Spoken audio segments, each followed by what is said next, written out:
High guys, welcome to my mini vlog. आज म यहाँ डेभिल्स नुडल बनाउँदैछु। ससेज फ्राई गर्दैछु, फेरि एग अनि डेभिल्समा आउने 3टा इन्ग्रिडियन्टहरूको ड्राई भेजिटेबल्स अनि सुप अनि त्यसको चिली ओइल पेस्ट। अनि मैले चाहिँ बिर्सिएछु यो ड्राई भेजिटेबल्सलाई बोइल गर्नु अनि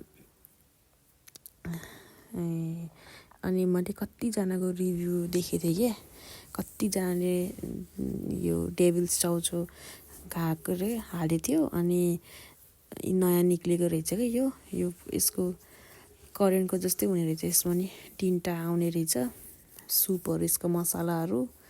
अनि म यहाँ सबै मिक्स गर्दैछु। मिक्स गर्न यति टाइम लाग्यो मलाई। अनि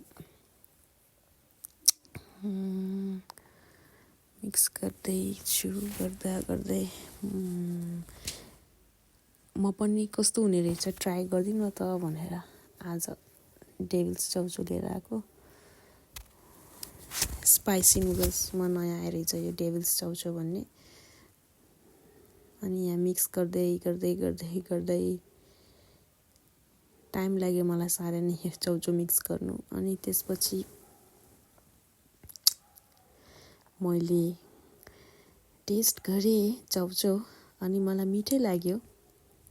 त्यस्तो नराम्रो पनि भन्दैन म, तर मिठै थियो जे होस् होइन।